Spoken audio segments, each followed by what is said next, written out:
Good afternoon, everyone. Welcome to our interview today. I'm Nick Rishwain. I'm the Vice President of Client Relations and Development for Experts.com. And this blab is brought to you by Experts.com. With us today is one of our members, Dr. Gerald Goldhaber. Dr. Goldhaber is the president of Goldhaber Research Associates, LLC. He's a nationally recognized expert in the fields of political polling and warning label research. His clients include Fortune 500 companies, as well as educational and governmental organizations.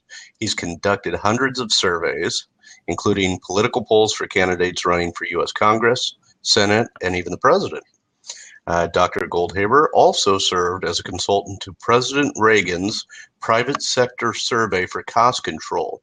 He's a member of Experts.com, where he markets his legal research and expert witness services, and those services include trademark research, warning label research, mock jury facilitation, and even more. And today he's with us to talk about a few items, including his expert witness services, his new book, and his position as a CNN commentator.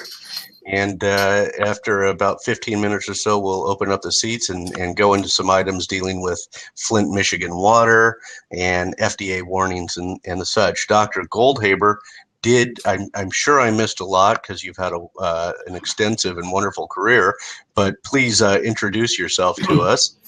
Thank you, Nick, and hopefully the career is not over. Yeah. I've been doing this for 38 years, dealing in the area of safety warnings, safety communication. My background actually was in this field. I didn't come to it late. I started it actually as the author of the first textbook in the field of organizational communication. So I've been studying the process for now almost 4 decades. I've been involved in hundreds of lawsuits, as you've mentioned. I've worked both on the plaintiff side and on the defense side. When it comes to a warning label or safety information, the question is whether you need it, and if you need it, whether it's adequate or not adequate. And these are questions of fact, and they're decided by the facts available and whether the science can document any valid conclusions about a particular case. I don't have any preference one way or the other for plaintiffs or defendants. I turn down many more cases than I accept because of what's available in terms of the facts of a particular case. I've worked on defense cases in the automobile industry, and I've worked on plaintiffs' cases in the automobile industry. I've worked in the pharmaceutical industry, both sides. I helped design warnings for over 10% of the Fortune 500 companies, and I've testified against Fortune 500 companies. In other words, I call them as I see them, which is, I believe, the role of any expert. Your credibility being the most important. Hence, you don't want to just take a case and become a hired gun. Is that right? You can't be a hired gun. This is not all I do for a living. I do a lot of research. I do a lot of writing. I do work for CNN, both CNN on the air and CNN.com. I'm a regular analyst and commentator and writer on any issue that deals with safety communication. So I have to come from a long background of research, academic research. And if a lawyer calls me up and first phone call, I listen and I say, I'm sorry, those aren't facts that the research I'm familiar with can help you. Probably 80–90% of the time, I turn down a case rather than take a case. And I think that's the way it should be in terms of any expert witness. I agree. I think that's how you maintain your credibility as an expert witness. I'm sorry, I can't, because you know that an attorney will reach out to you and say, this is what I'm looking for. Well, I'm sorry, I can't give that to you, correct? No, because an expert is not an advocate. That's what a lawyer is. A lawyer has to advocate for his or her client. An expert simply provides information based on research, hopefully, that the expert believes in and that the expert is familiar with, and that research supports what the expert's opinion is going to be.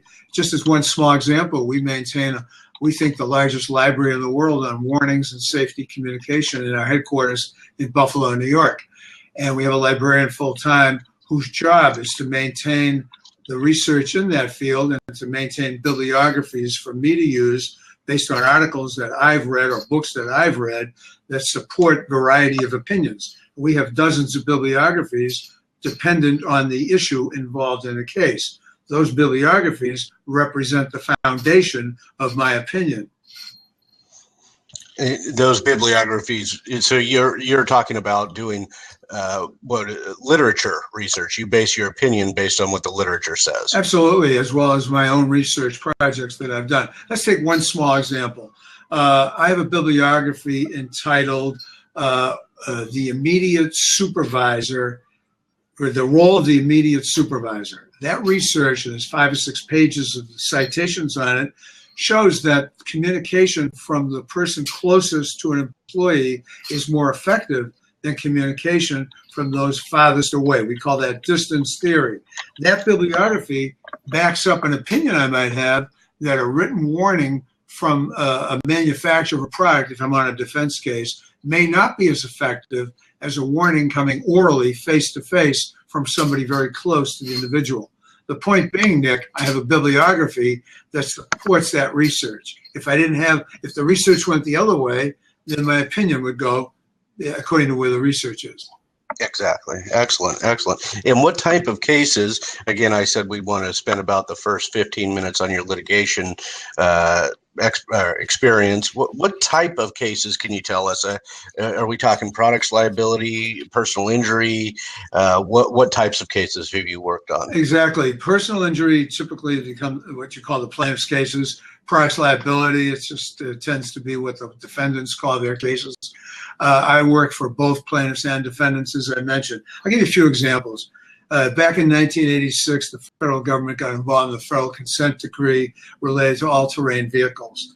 The government, represented by the Consumer Product Safety Commission, CPSC, was looking for an expert who would evaluate industry's warnings.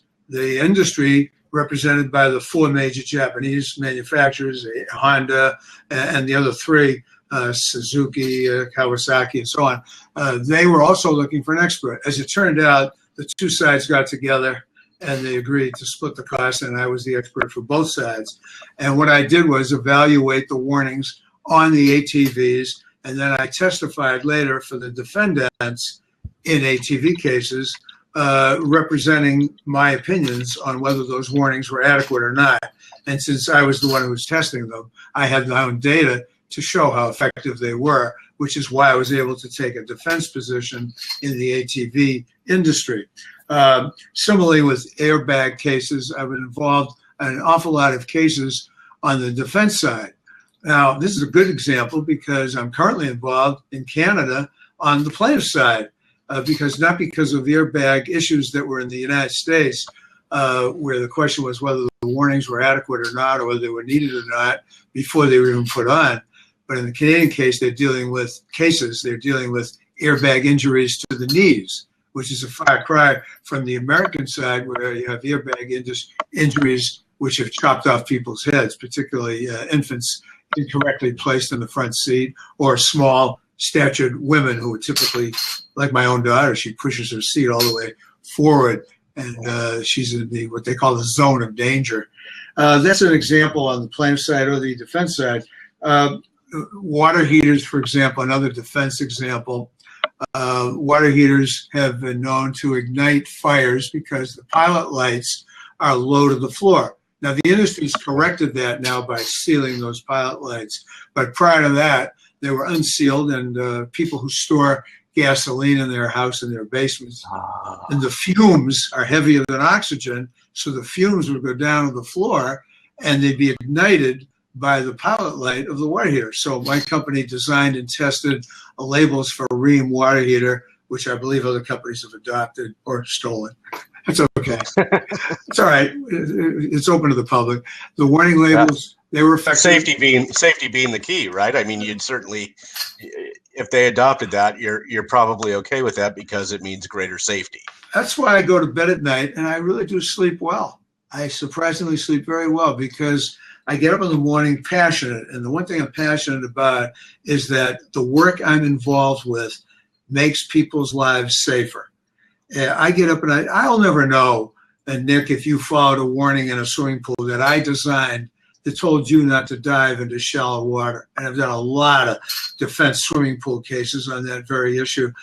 I'll never know it, but I believe that somewhere out there in swimming land, kids have stopped diving because of our warning signs, and maybe one or two have not become a quadriplegia or paralyzed because of our warning signs. And on the plaintiff side, I've done cases where people have ignored warnings that were up there, but they weren't adequate. The warnings themselves weren't visible. And, you know, the defense would be, look at the warning, it was there.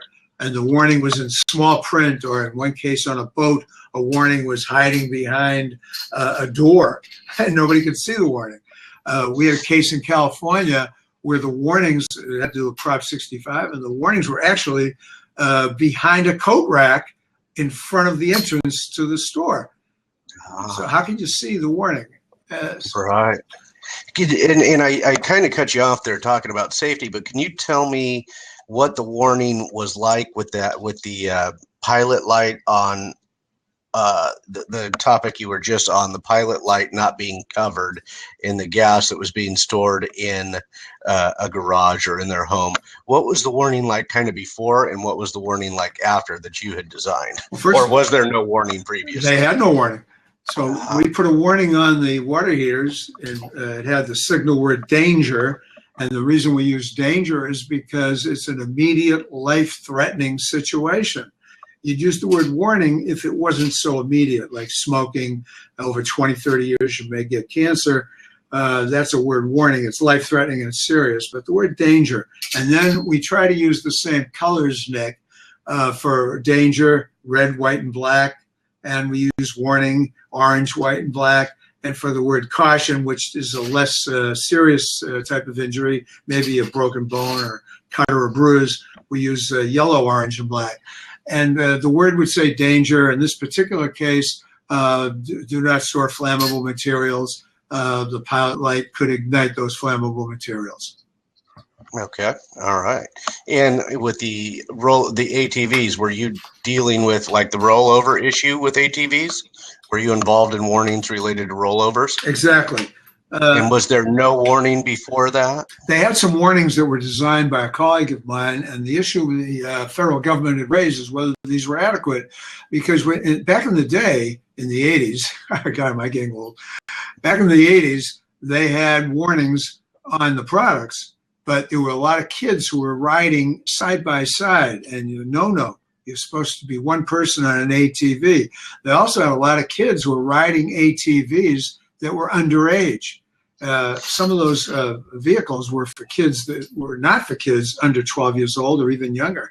And yet you find young kids on as passengers, and in some cases, in some of the western states or in the rural areas, you'd find kids as young as 8 or 7 years old getting on an ATV, and they really weren't equipped to handle it.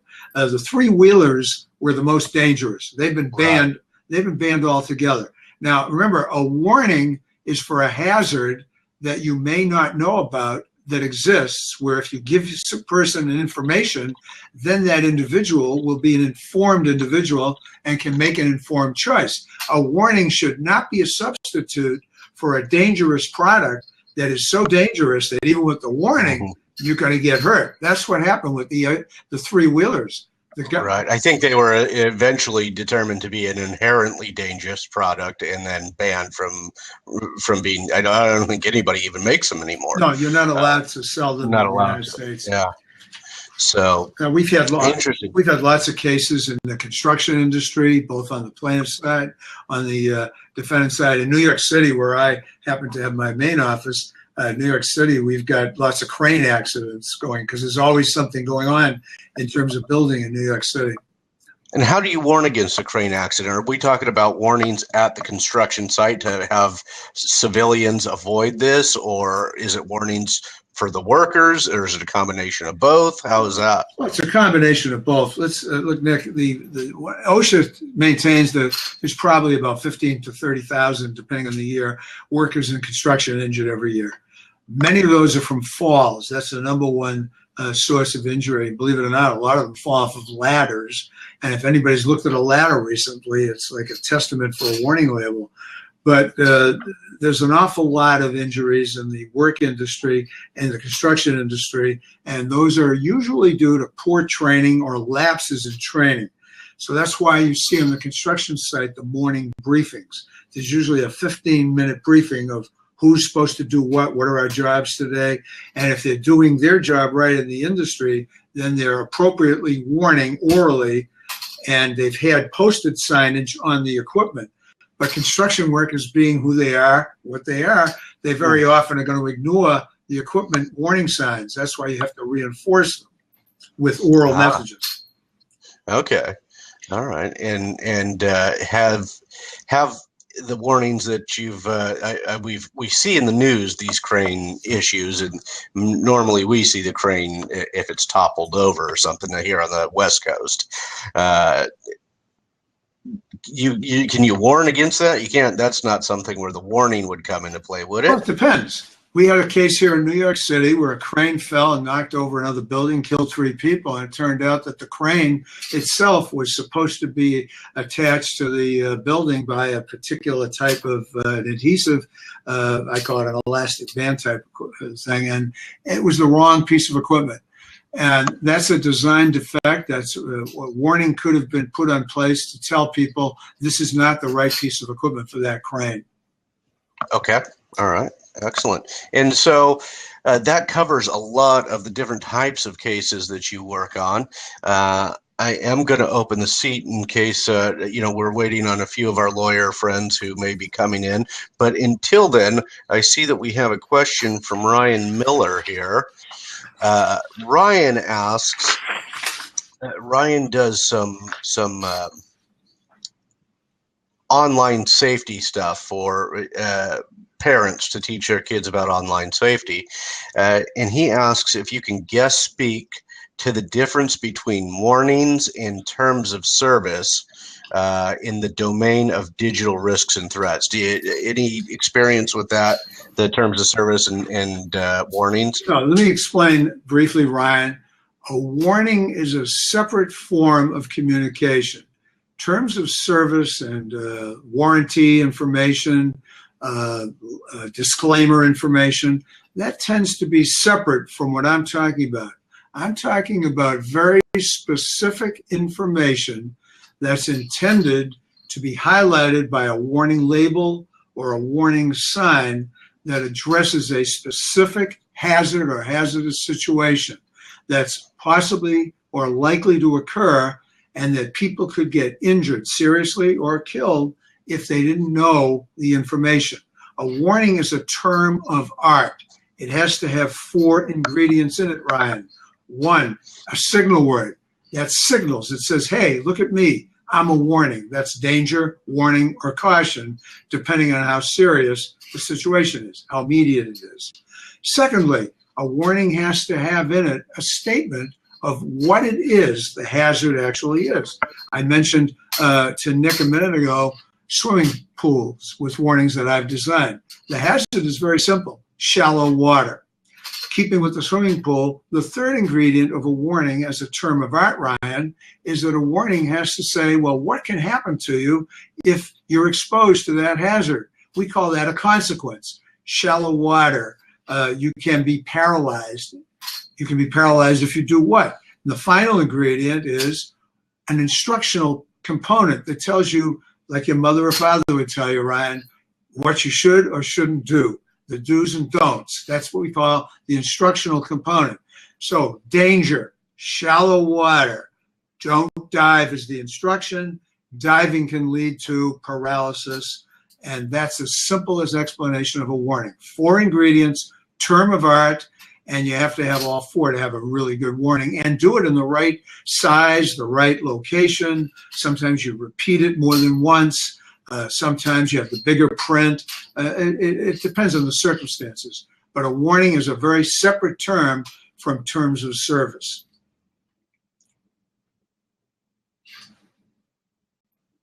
I'm not hearing Nick. My fault. I was typing. I was typing, and so I muted so you didn't have to hear my typing. Ryan, Ryan wants to come in and ask another question. I'm going to get to you in a minute, Ryan. I just want to touch on a couple of things, Dr. Goldhaber, before we get into some of the fun stuff we were discussing earlier. Tell me about the new book. Oh, I thought you'd never ask. Everybody listening, next year you'll be able to buy it. The first 20 people, no, we're not here to do that. I've decided, my brand at CNN is the Warnings Doctor. You've heard of Dr. Ruth and Dr. Phil. I'm the Warnings Doctor. I deal with warnings issues on CNN.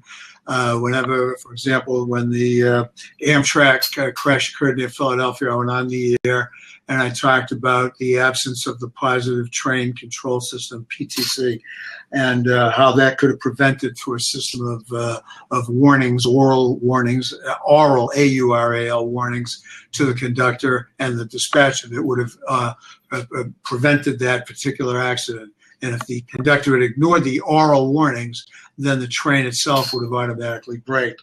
Now, the new book entitled The Warnings Doctor, Prescriptions for Leading a Safer Life in a Dangerous World, will cover what I call the 7 deadly sins. These are the 7 areas of our lives where we are most likely to confront hazardous situations, where we need to get prescriptions or warnings. We need informed choice. We need information. And the thesis of my book is that in those 7 areas, such as eating, working, traveling, communicating, and others, those areas of our lives that we most often are involved with, we're most likely to be exposed to hazardous situations. And you ask why? It's very simple. Industry has worked with government. I don't want to use the word conspiracy. I'm not in a smoke-filled room back in Area 51 claiming a bunch of aliens are behind this.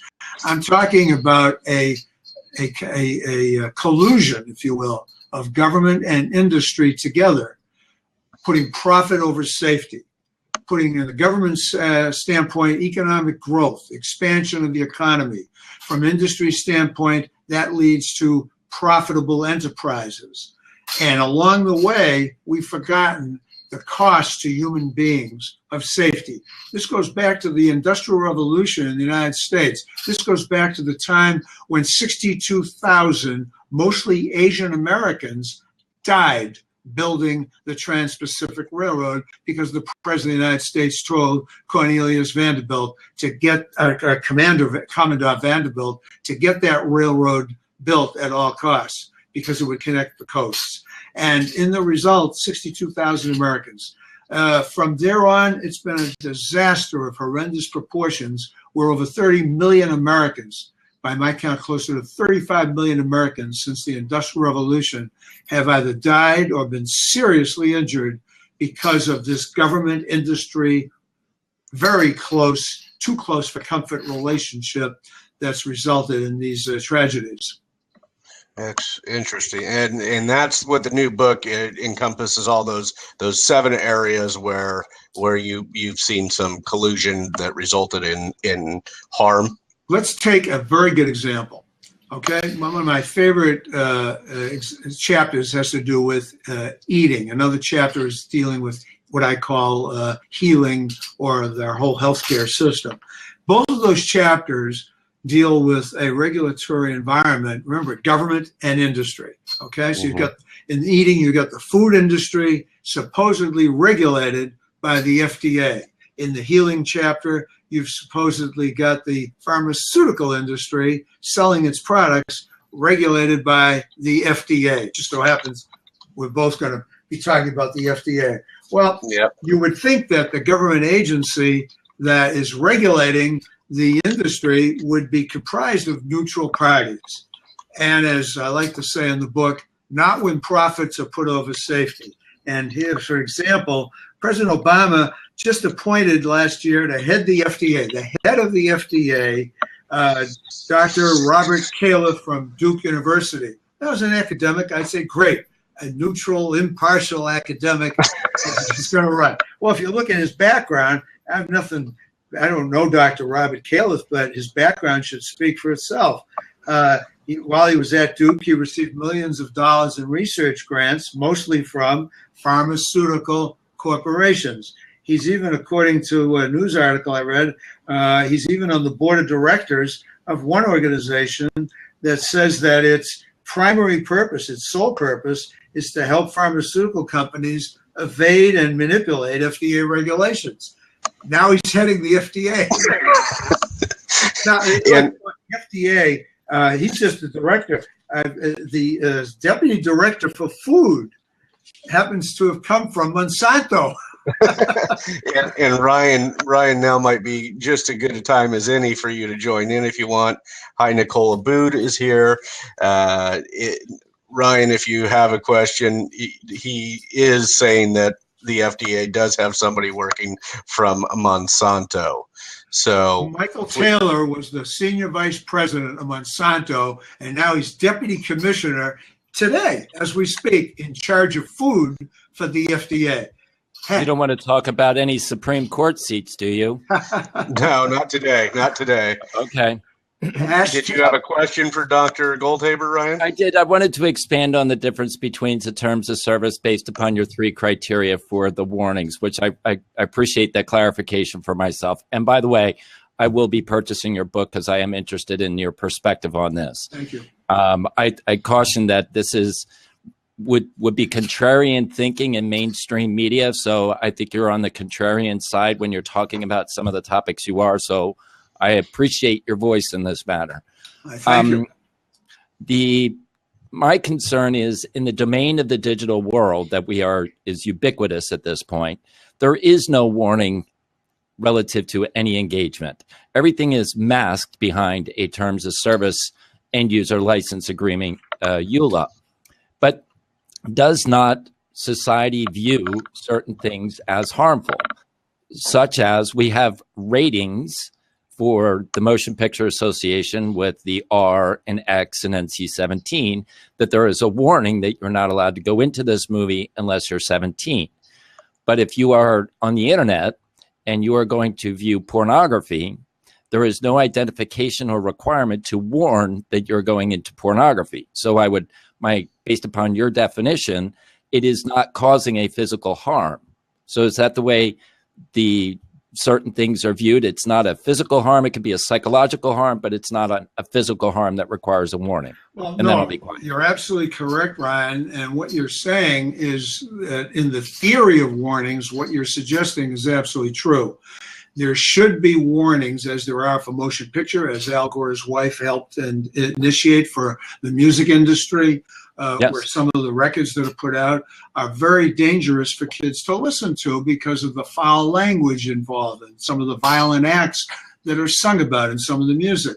I, for one, am all for those kinds of service warnings. However, my personal expertise is in the area of product safety. So I deal with products. However, let me go into your turf for a moment, because in my book, the last chapter dealing with safety issues is communicating. And the title is Communicating, and then colon, warm flesh beats cold plastic, someone pull the plug. And what I'm really saying there is that we have lost the human touch. And this is dangerous. It's not a product, but it's all of the communication toys. We're talking on Blab here. I am using a communication toy. Thank you, Nick.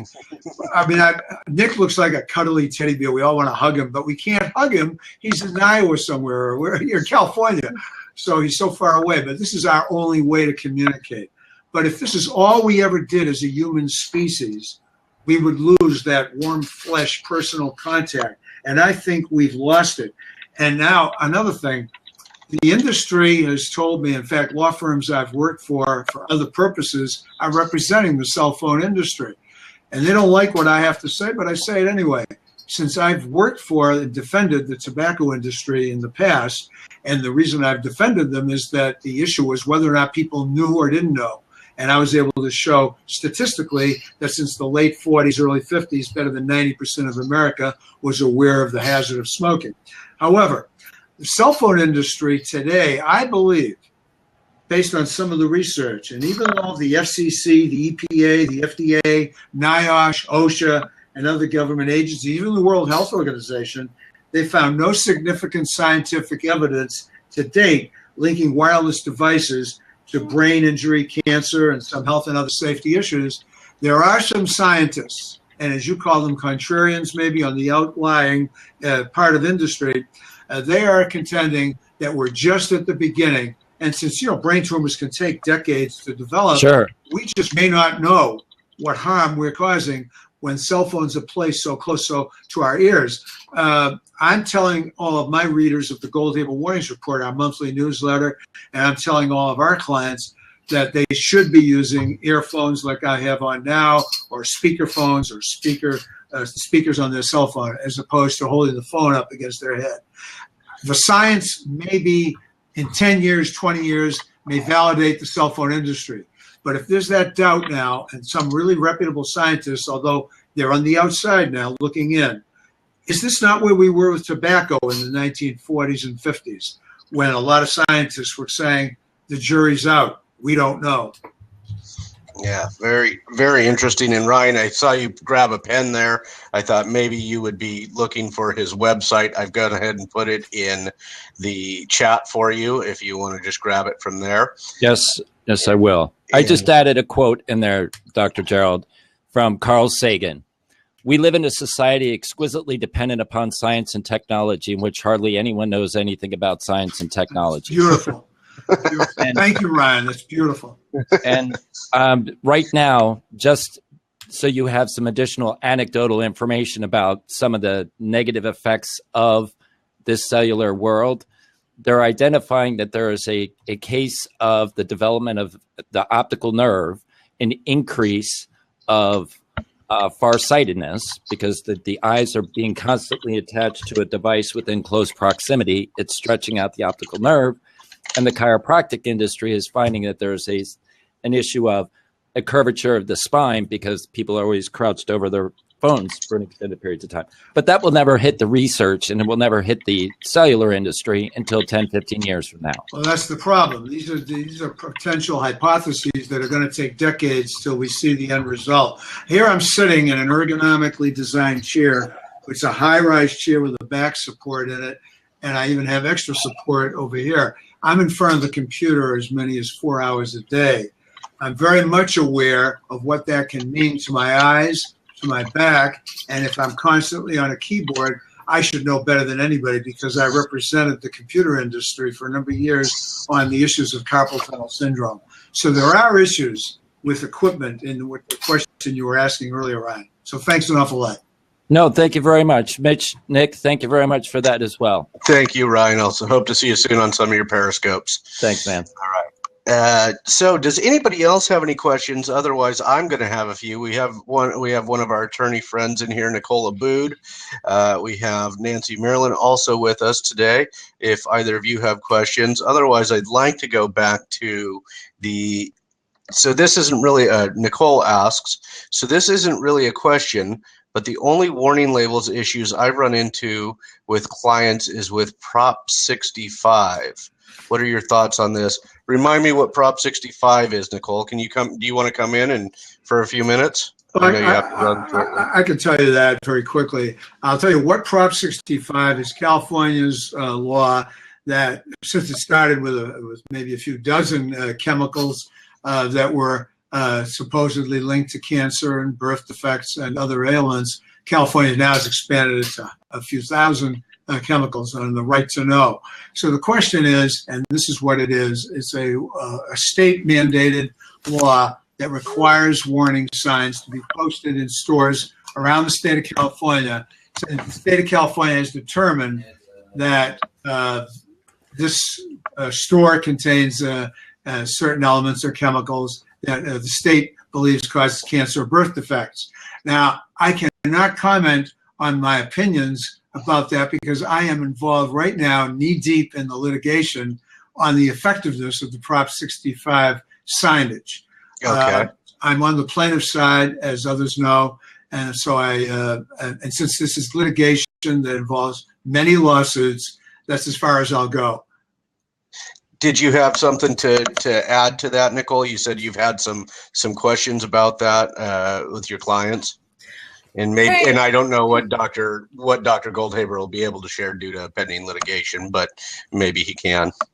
Right. Yeah. I mean, I've only ever seen it on when it comes to my clients, really in the fashion industry and just with in zippers and the beads and that kind of stuff. And from a business owner's perspective, those kind of warning labels that are kind of mandatory because of Prop 65, I can see that kind of harming a business and their ability to sell and kind of import different kinds of material that might actually have it in it. So that, like I said, it's not really a question. I just figured it would stir up some conversation. Oh yeah, no, I appreciate it. I know you popped in and you had somewhere to be shortly, so I appreciate you joining and tweeting it out and so forth. And I don't know if there's any way you can comment. Did you say you were on the plaintiff side in that position, Doctor? Yeah, I'm involved with lawyers who are representing consumer groups that are involved in litigation. And I think at this point, since my depositions are pending, I'd better back off any of the comments. Excellent, thanks. That's probably wise. Either way, thank you. Thank you, Nicole. Bye, guys. I'll keep. Bye. Okay, thanks. So, Doctor, the FDA, we got kind of started on it, and then we did. Ryan had a good question for us, but FDA, we now have the top two folks at the FDA. One previously working for Big Pharma, another working for Monsanto. They're writing the warnings that are supposed to keep you and I as consumers safe in the medications that we take in the food that we consume. And what were your comments on that? You seem to be fairly outspoken on this. Oh my goodness, Nick, this is to me one of the most significant issues of our time. In terms of what we can actually, as consumers, feel it immediately. Turn on your televisions right now, any moment, on CNN, I hope, or MSNBC. I'll even mention Fox. Save us. Put on any TV station you want, and within 15 minutes, I guarantee you, 15 minutes, you're going to see an ad for some pharmaceutical company's drug. Why? Because they no longer are able to give their speeches, sell their products through the doctor, the learned intermediary. So that defense has been taken off the table, the learned intermediary doctrine. Now the pharmaceutical company is going direct to the consumer to sell their products. What do they do at the beginning and at the end of each 60-second commercial? They're all 60 seconds. Ask your doctor if such and such, Humira, whatever pill you want to put in there, is right for you. That's how they begin. And that's how they end. And in the middle, 40, 50 seconds, it's all the warnings. And sometimes it takes 40 seconds to give you all the mandated warnings. Well, okay, so they've conformed with the letter of the law. They've talked to the consumer directly. We call that DTC, direct to consumer advertising. It's no longer to the doctor, who's the learned intermediary. So the patient, if you got a problem, sue the doctor, don't sue us. We warned the doctor. You can't defend that way anymore because you're advertising to the consumer. So how did they put these warnings out? Now remember, the FDA didn't write them. The FDA told industry, here's what you have to say. Industry said, okay, you want us to say it? We'll say it. Now, what are the pictures? Is television, the last time I looked, it's like we're doing now, Nick. This happens to be an optics medium. It's visuals. It's about pictures. People are more interested in, am I smiling right? Do I look personable? Some attorneys out there saying, what kind of a witness will he be? You know, does he look like he could appeal to the jury? That's visuals. That's optics. Right. And that's going to win the day. So what's the pharmaceutical industry doing with the full knowledge and cooperation of the FDA and its new head who came from Big Pharma, Dr. Robert Califf? This industry is getting away with murder, literally. They're putting on ads on television. While the warnings are on, you're going to see happy, healthy people dancing in the fields at the park, throwing footballs to their kids, having a wonderful time in life. Everybody's smiling and looking sexy and muscular and wonderful, healthy people. Emphasis, healthy. While the background is saying, you're going to die if you take this product. Right. Yeah, it's always the ones that the arthritis medications that grandmother or grandfather who's not able to play with the grandkids, and then they list off the bleeding and the ulcers and the death in a small percentage, but once you take the medication, you're out throwing, playing ball with the kid and picking the kid up, and it's changed your life, but it may kill you. And they're doing that. Remember, why are these the most ineffective, in my opinion, the most ineffective pharmaceutical warnings I've ever seen? Because you've got a mixed message. You've got a verbal oral message that says it's risky. Here are the risks. And that message is being overwhelmed by healthy, smiling, happy people dancing in parks that says, hey, this pill is great. I can throw a football. I can run with my grandkids. And the visuals will win every day of the week, every day. And the same FDA, now go over to the food side. On the food side, you've got Michael Taylor, who's Deputy Commissioner for Foods. He came out of Monsanto, and he's regulating the food industry. Let's take my pet peeve, sugar. The FDA's got a chance to redeem itself, because coming up very shortly this year, they're going to redo the nutritional label, and I've already given them my opinions on this. I've said nobody in the United States speaks metric. 5% understand the metric system, according to most surveys. 95% of Americans, right or wrong, I'm not saying we shouldn't know it, but I'm saying we don't speak metric. And yet the FDA is allowed the sugar industry, the food industry, to promote the mentioning of sugar in grams, which is a metric measurement, instead of in the imperial measurement system in teaspoons, which, by the way, every best-selling cookbook I've ever looked at, they say teaspoons. Why? Because they want to sell cookbooks, and they know who buys them, and they know what language their customers speak, so they speak in teaspoons. Here's an example. If you, and I wonder if Mountain Dew is listening.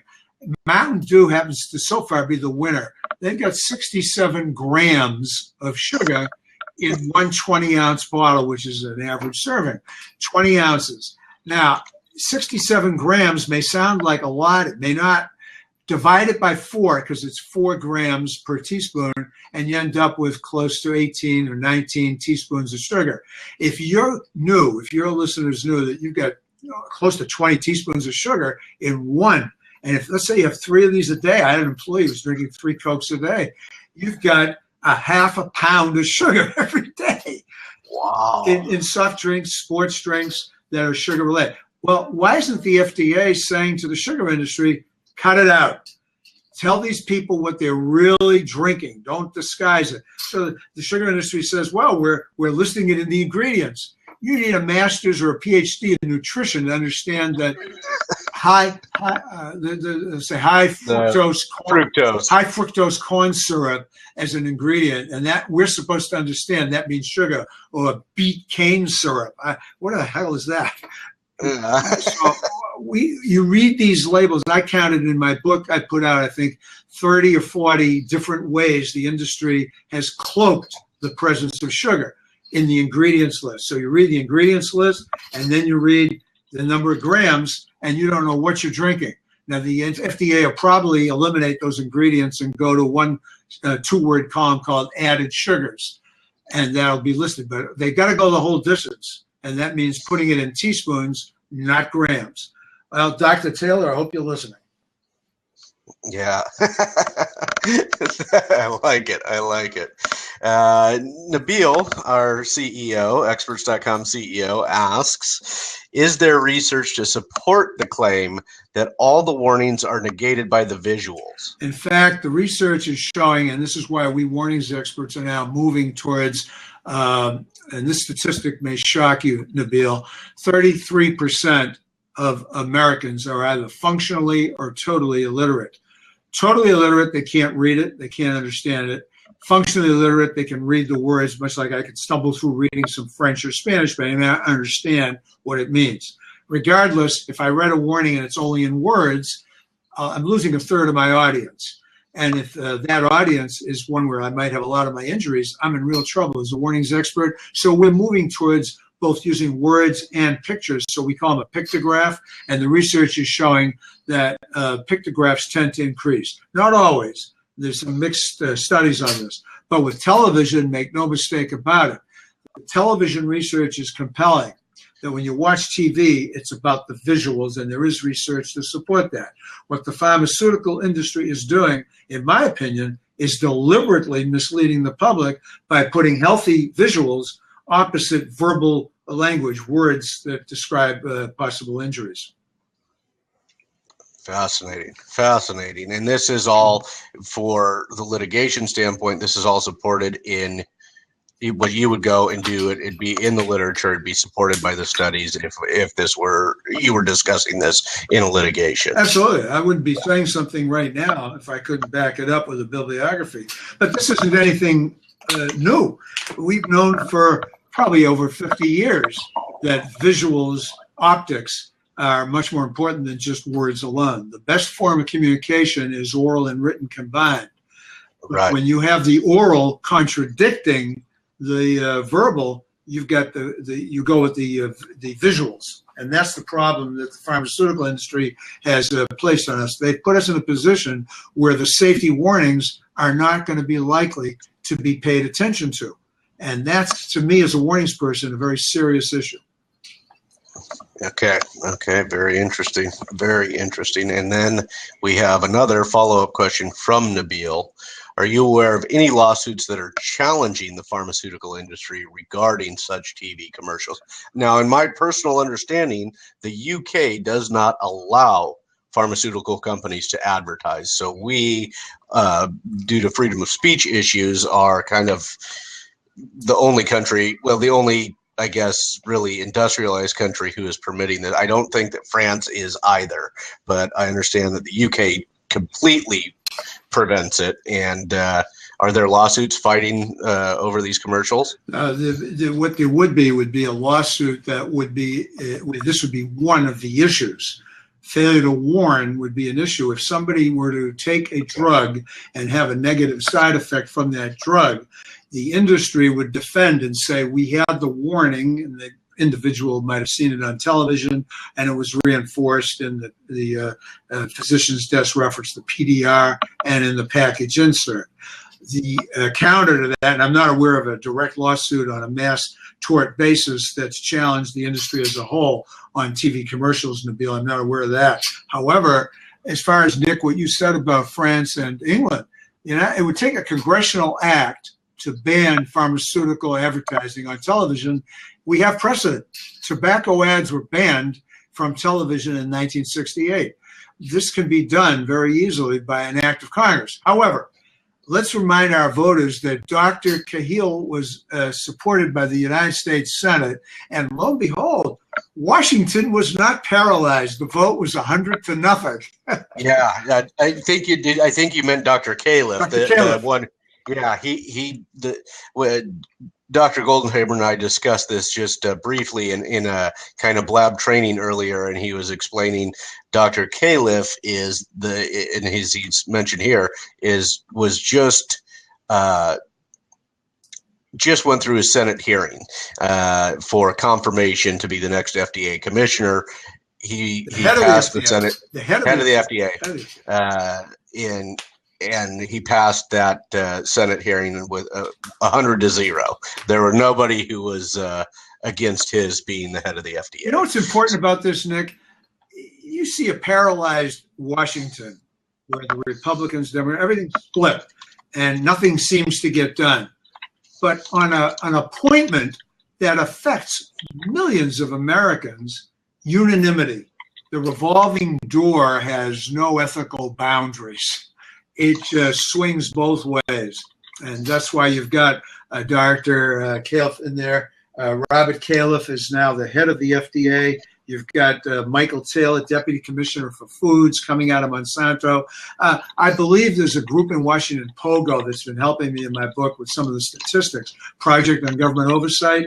And I believe they've been actually studying the number of regulators who have come and gone. And it's better than a majority. If you look at all the history, I'm just picking on the FDA tonight, but you can look at any of them.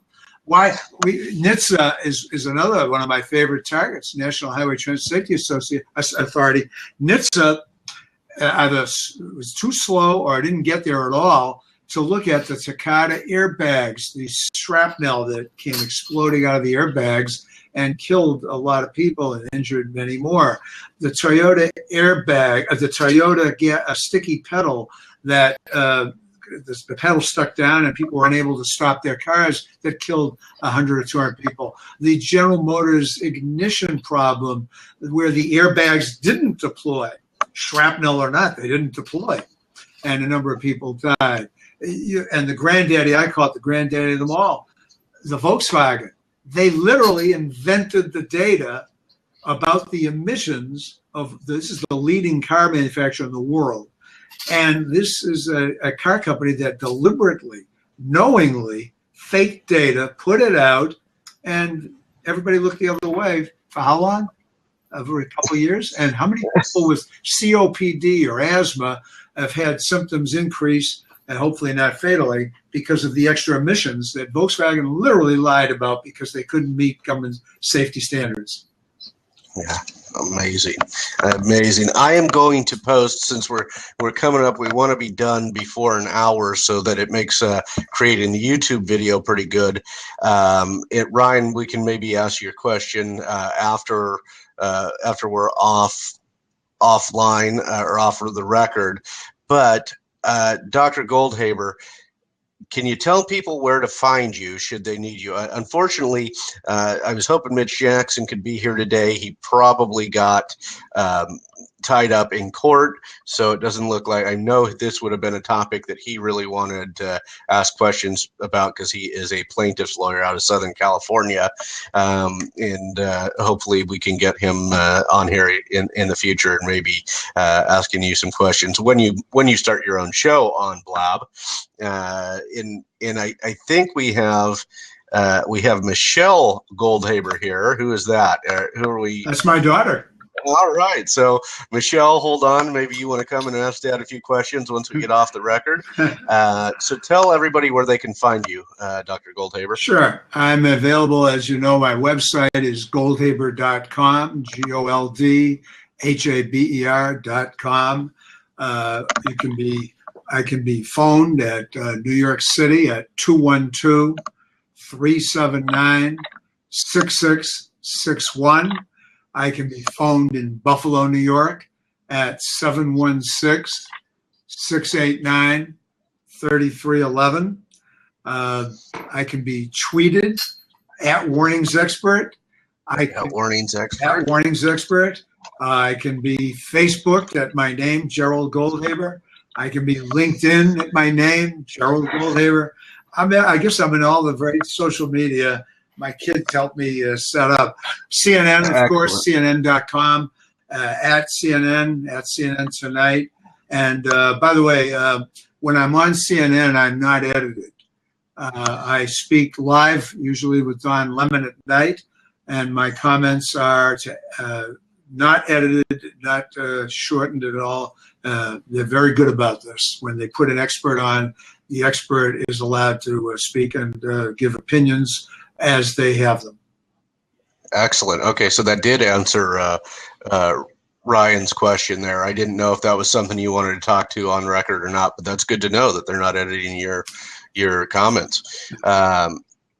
So yeah, I have posted Dr. Goldhaber's website in the chat. I've posted a link to, he forgot to mention the most important place you can find him, which is on Experts.com.